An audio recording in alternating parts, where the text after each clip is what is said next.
अस्सलामुअलैकुम वरहमतुल्लाहि वबरकातुहू मालिन सफ़ा। वालेकुम अस्सलाम वरहमतुल्लाहि वबरकातुहू मामा जान। तो आज हम सुनाएंगे मालिन सफ़ा को हजरत आदम की स्टोरी।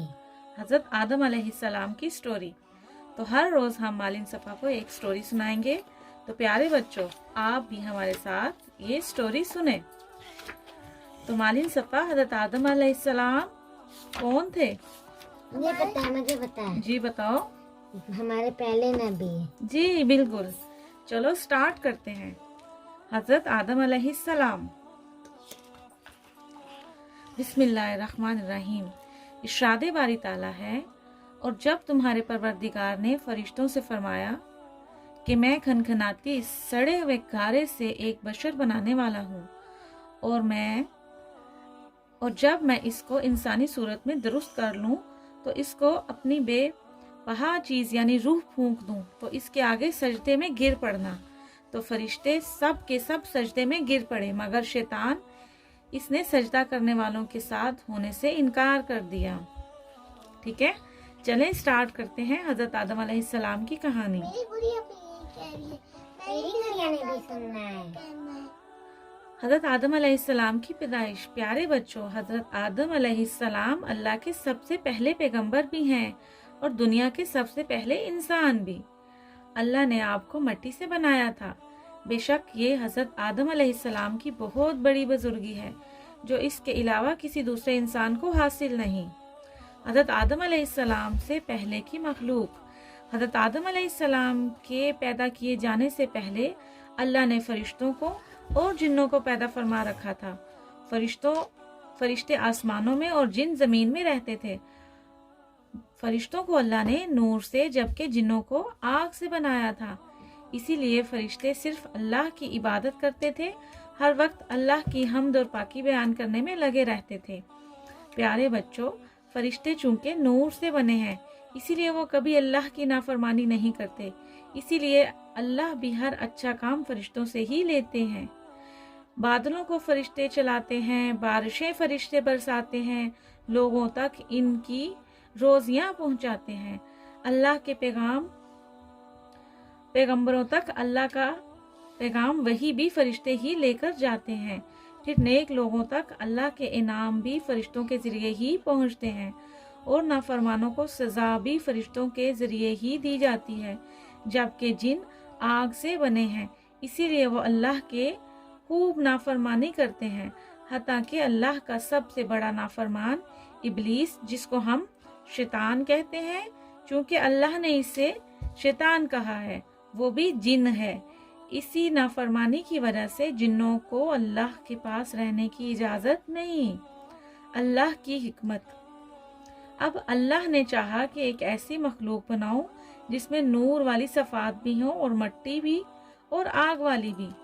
हजरत आदम अलैहिस्सलाम की तहकीक के इरादे का ऐलान। चुनाचा अल्लाह ताला ने अपने पास रहने वाली मखलूक फरिश्तों को इस बात की खबर दी कि वह आदम को बनाने लगा है और इसको जमीन में अपना खलीफा बनाएगा। चुनाचा फरिश्ते ये खबर सुनकर हैरत में पड़ गए और सोचने लगे कि इससे पहले जमीन पर जिन्नों को रखा गया था, इन्होंने तो कोई भी अच्छा काम नहीं किया। लड़ाई झगड़ा खूब खून खराबी करना ही इनका काम है। क्या अल्लाह अब एक और ऐसी मखलूक बनाने चला है? चुनाचा बात समझने के लिए अल्लाह से पूछने लगे, आप कोई ऐसी मखलूक बनाने लगे हैं जो जमीन पर जाकर लड़ेगी, खून बहाएगी, इसलिए आप नई मखलूक ना बनाएं।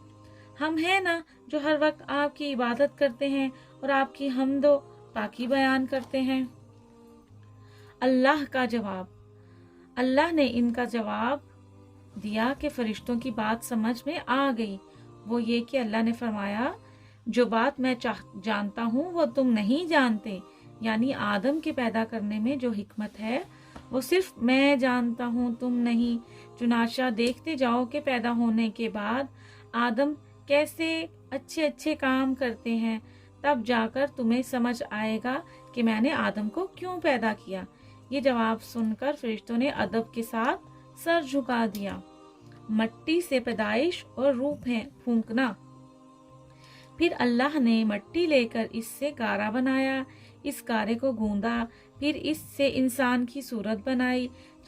جب حضرت آدم کا مٹی کا پتلا تیار ہو گیا تو اس میں روح پھونکی، اس کے دماغ میں عقل کو رکھا جس سے وہ سوچنے سمجھنے، اچھی اور بری بات میں فرق کر کے اپنے لیے اچھی اچھی چیزیں بنائے، اور سینے میں دل رکھا، اور ان دونوں یعنی دل اور دماغ میں طرح طرح کے وہ علم بھر دیے جو زمین میں خلیفہ بننے کے کام بعد آدم کے کام آنے تھے۔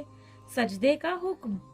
جب آدم علیہ السلام کو سجدہ کرنے کا فرشتوں کو حکم دیا کہ یہ میری بڑی محترم مخلوق ہے، علم کی بنا پر ان کا بڑا مقام ہے، اس لیے تم سب کے سب اسے سجدہ کرو۔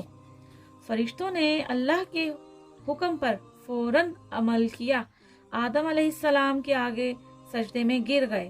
پیارے بچوں، مالین صفا، یہاں ایک بات ضرور سمجھ لینا کہ فرشتوں نے آدم کو یہ سجدہ ان کے احترام میں کیا تھا، نہ کہ آدم کی عبادت کرنے کے لیے، کیونکہ عبادت کے لائق تو صرف اللہ ہے۔ بے شک، کیونکہ آدم بڑی فضیلت والے بندے تھے۔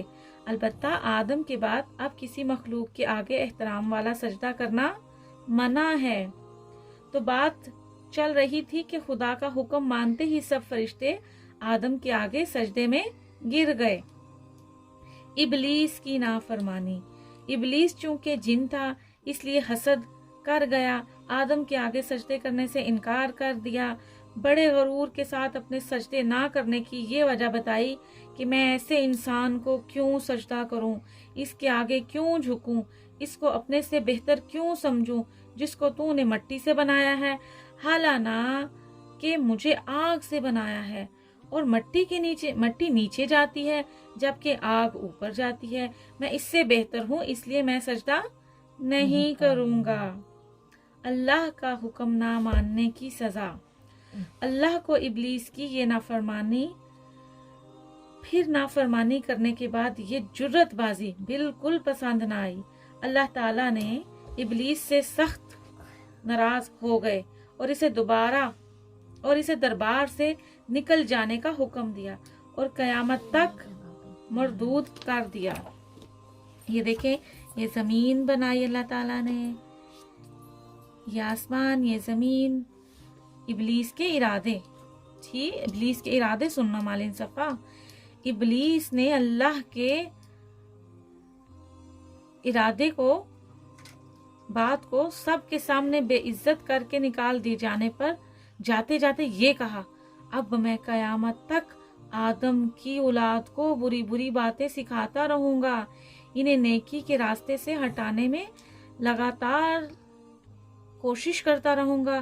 اور یہ کہا میں جنت سے نکل گیا، اور یہ کہتا ہوا جنت سے نکل گیا۔ اما ہوا کی پیدائش۔ پیارے بچوں، اب حضرت آدم جنت میں رہنے لگے، لیکن آپ اکیلے تھے، آپ کی طبیعت کچھ اداس رہتی تھی، تو اللہ نے ان کا انتظام کر دیا۔ وہ یوں کہ ایک دفعہ آپ سو کر اٹھتے تو اپنے سرہانے آپ نے ایک نہایت خوبصورت خاتون کو بیٹھے دیکھا۔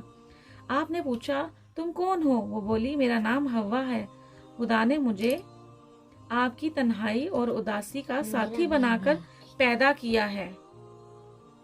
اب آپ دونوں خوشی خوشی جنت میں رہنے لگے۔ جنت کا ایک پھل کھانے سے منع کیا۔ اللہ تعالیٰ نے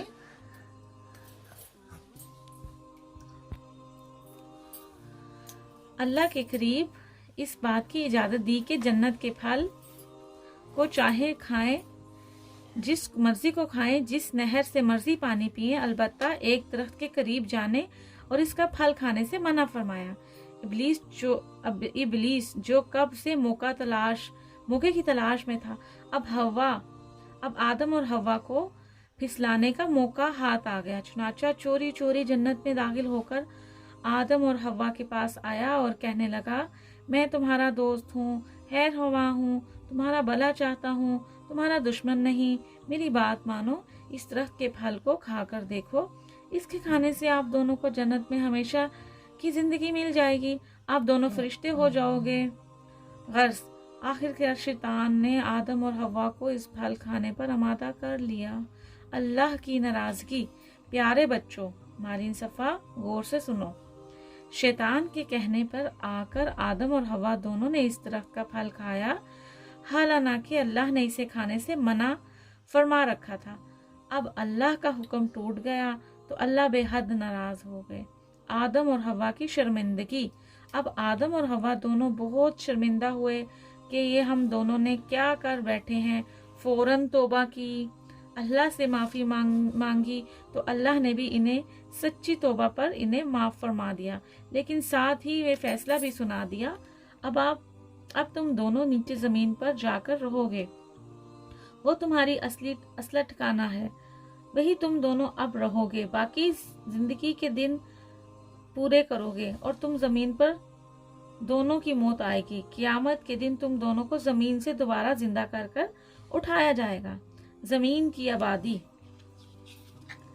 अब आदम और हवा ज़मीन पर रहने लगे। अल्लाह ने आप दोनों को खूब औलाद दी।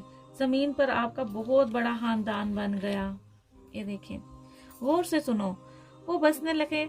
आदम और हवा दोनों ने ज़मीन पर जिंदगी गुजारने के लिए चीज़ें इकट्ठी की, बेहद मेहनत की, खेती बाड़ी की, गल्ला उगाया, नहरें बनाई, कुएं बनाए, जानवर पाले, इनकी ऊन से गर्मी सर्दी के कपड़े बनाए, रहने को मकान बनाए, गर्ज बहुत कुछ किया, अल्लाह की याद। लेकिन इन सब कामों के बावजूद आदम और हवा अपनी हालत के राज़िक परवरदिगार अल्लाह को एक लम्हे के लिए भी न भूले। इसकी हम्द करते रहते, जिक्र करते, इबादत करते। आप अपनी औलाद को भी अल्लाह की याद और इनकी इबादत सिखाई। इन्हें नसीहत की कि शैतान तुम्हारा दुश्मन है, वो तुम्हें बुरे बुरे रास्ते दिखाएगा, इससे बचकर रहना। आदम अलैहिस्सलाम की औलाद। हजरत आदम के यहाँ अलबत्ता जुड़वा बहन भाई पैदा हुआ करते थे। आपने इंसानी नस्ल बढ़ाने, जमीन को जमीन को आबाद करने और औलाद बनाने का इंतजाम किया, और ये भी अल्लाह के हुक्म से किया। एक जुड़वा पैदा होने वाली बहन भाई की शादी दूसरे जुड़वा पैदा होने वाले भाई से कर देते। हाबील और काबील। प्यारे बच्चों, हम ये जान चुके हैं कि हजरत आदम के यहाँ हमेशा भाई बहन का एक जोड़ा पैदा होता है। आपका एक बेटा हाबील था और एक काबील। अब दस्तूर के मुताबिक इन दोनों की शादी एक दूसरे की बहन से होनी थी, ताकि अपने साथ पैदा होने वाले जुड़वा बहनों से शादी हो। काबील की बहन बेहद खूबसूरत थी। हजरत आदम ने तय किया कि इसकी शादी हाबील से होगी। काबील ये सुनकर बिगड़ गया और बाप की बात मानने से इनकार कर दिया, चाहे कि अपनी जुड़वा बहन से शादी खुद करे।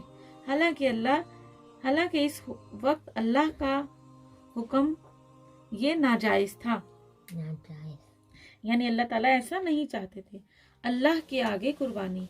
हजरत आदम ने काबील को समझाने के लिए कि वो गलत है या सही, ये कहा कि तुम दोनों भाई अल्लाह के सामने अपनी अपनी कुर्बानी पेश करो।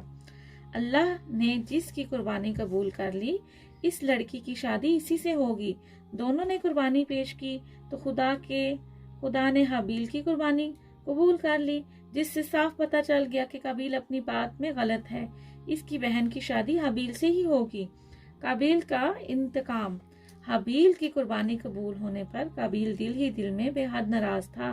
फिर एक दिन इसने अपने भाई को सख्त गुस्से में साफ साफ कह भी दिया, मैं एक ना एक दिन तुम्हें जरूर कत्ल करूंगा। जी। इसके जवाब में हाबील ने इससे इतना कहा, मैं ऐसा ना करूंगा, मैं अल्लाह से डरता हूँ। मतलब वो दूसरा भाई शैतान के कब्जे में आ गया था। जी, हाबील का कत्ल। अब शैतान काबील के पीछे लग गया और इसे भाई को कत्ल करने पर उकसाता रहा। चुनाचा एक दिन हाबील एक दरख्त के साए तले सोया हुआ था। काबील ने आकर इसके सर को पत्थर मारकर कुचल दिया और इसे कत्ल कर डाला। कत्ल करने के बाद काबील बेहद नादाम हुआ اور بہت پریشان بھی اب اپنے بھائی کی لاش کو کہاں چھپائے، کیونکہ اس سے پہلے اس نے نہ کسی نے لاش کو دیکھا تھا۔ اس وقت اللہ نے 2 کووں کو بھیجا، وہ قابیل کے سامنے آ کر ایک دوسرے سے لڑنے لگے۔ مطلب یہ دنیا کا سب سے پہلا قتل تھا؟ جی میرا بیٹا، لڑنے لگے۔ ایک کوے نے دوسرے کوے کو ٹھوکر مار مار کر جان سے مار ڈالا، پھر اس نے اپنی چونچے پنجوں کے ذریعے زمین کو کھودنا شروع کیا۔ جب اتنا کھڈا بن گیا جس میں مرے کوے کو رکھا جا سکے، دوسرے کوے نے مردے کوے کو دھکیل کر اس کھڈے میں پھینک دیا اور اوپر سے مٹی ڈال کر اسے دفن کر دیا اور اڑ گیا۔ قابیل حیرت سے کھڑا اس سارا منظر دیکھتا رہا اور دل ہی دل میں سوچنے لگا کہ کیا میں اس کوے سے بھی گیا گزرا ہوں۔ چنانچہ قابیل نے بھی کوے کی طرح زمین میں کھڈا کھودا اور حابیل کی لاش کو اس میں ڈال کر دفن کر دیا۔ پیارے بچوں، روئے زمین پر آدم اور حوا کے اترنے کے بعد ہونے والا یہ پہلا جرم تھا جو شیطان کی ترغیب دے کر کروایا گیا تھا، اور اس نے اپنی بات پوری کر دکھائی اور آدم کی اولاد کو گمراہی کے راستے پر ڈال دیا تھا۔ آدم اور حوا کو جب اس جرم کا علم ہوا تو وہ بے حد دکھی اور غم زدہ ہوئے، لیکن صبر کیا اور اللہ کے فیصلے پر راضی ہو گئے۔ حضرت آدم اپنی اولاد کو توحید کی تعلیم دیتے رہے، انہیں نیک باتیں اور اچھے اخلاق سکھلاتے رہے، شیطان سے ڈراتے رہے، یہاں تک کہ آپ کا انتقال ہو گیا۔ تو مالین صفا، کیسی لگی آپ کو یہ سٹوری؟ بہت اچھی، ماشاءاللہ ماشاءاللہ۔ تو میں آپ سے کچھ سوال کروں گی، آپ تیار ہو؟ جی۔ اچھا جی، حضرت آدم علیہ السلام کے قصے سے ہمیں کیا سبق ملتا ہے، کون بتائے گا؟ کہ ہمیں شیطان کے قابو میں نہیں آنا چاہیے۔ ہم لوگ شیطان کے قابو میں آ کے کوئی غلط کام کریں تو بعد میں شرمندہ ہوتے ہیں۔ جی، اللہ نے انسان کو سب سے خوبصورت بنایا اور اس سے یہ عزت افزائی فرمائی کہ اسے زمین پر خلیفہ بنایا۔ ٹھیک ہے، ایک اور سوال۔ جی، اللہ نے حضرت آدم کو کیوں پیدا کیا؟ تاکہ وہ ان کی عبادت کر سکے۔ جی، اور فرشتوں نے کہا، مطلب حضرت آدم کو انہوں نے اس لیے پیدا کیا تاکہ حضرت آدم اور اولاد بنائے، اور بالکل اللہ تعالیٰ نے ابلیس کو نافرمانے کی کیا سزا دی؟ کہ وہ جنت میں نہیں رہ سکتا تھا۔ قابیل نے اپنے بھائی کو حابیل کو کیوں قتل کیا؟ کیونکہ شیطان کے قابو میں آ گیا تھا، وہ شیطان کے قابو میں آ گیا تھا۔ اس کی بہن زیادہ پیاری تھی تو وہ اپنی ہی بہن سے خود شادی کرنا چاہتا تھا، لیکن اللہ نے یہ نہیں کہا تھا۔ بالکل، تو یہ تھی جو آج کی ہماری کہانی۔ تو امید کرتی ہوں مالین صفا کو اچھی لگی ہوگی، تو پیارے بچوں آپ کو بھی اچھی لگی ہوگی۔ انشاءاللہ ہم ملتے ہیں اپنی نیکسٹ ایک نئی سٹوری کے ساتھ۔ اپنا بہت سا خیال رکھیے گا۔ گڈ نائٹ، سونے کی دعا سنا دو۔ اللہم باسمک اموت و احیا۔ گڈ نائٹ، شب بخیر، اللہ حافظ۔ اللہ حافظ۔